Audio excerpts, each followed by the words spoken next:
11 Alive News at noon starts now. First at noon, we are keeping a close eye on Idalia. The storm upgraded to a hurricane just hours ago as it continues on its track towards the Florida Gulf Coast. So take a look here. This is where the storm is located at this hour. It's expected to make landfall in Florida on Wednesday as a major Category 3 storm. And here in Georgia, Governor Brian Kemp already taking precautions. He's ordered the State Operations Center to activate ahead of the storm. This will prepare for any impact. And in Florida, Governor Ron DeSantis declared a widespread state of emergency ahead of Idalia's expected landfall and warned that the storm could bring life-threatening storm surges. Millions of people across the state are bracing for the worst right now. So we want to get straight to meteorologist Melissa Nord. Melissa, you are tracking Idalia and possible storms moving towards the metro. I do think, Faith, by tomorrow at this time, we will see some of the outermost rain band on the western side starting to move into parts of North Georgia, but we are not going to see anything like they're going to see near landfall. Okay, I want to stress that clearly. Our impact, low end. Impact near landfall, very significant, potentially catastrophic. And we've seen strengthening this morning unfolding. Now that this thing's pulling away from Cuba, you can actually see on radar finally this morning the eye wall, and the eye is starting to clear out a bit. Some of those rain bands starting to move into the lower Keys at the moment, closer to Key West. So here's where it goes from here, the latest track as of 11 o'clock.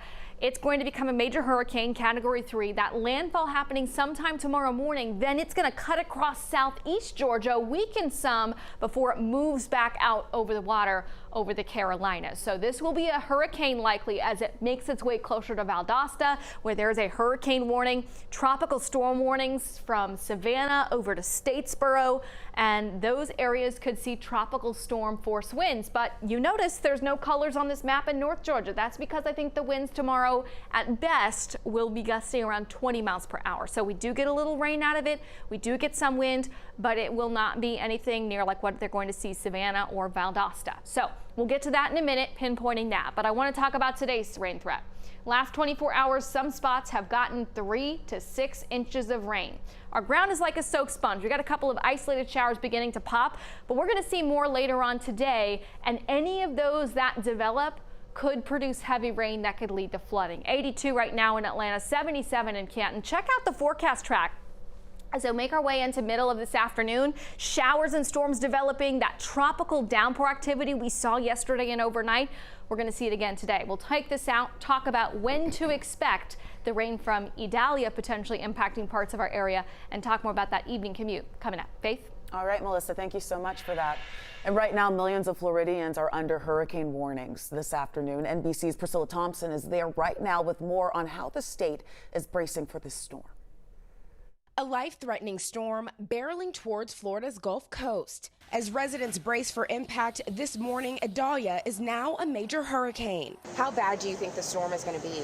It looks like he's going to be a big one.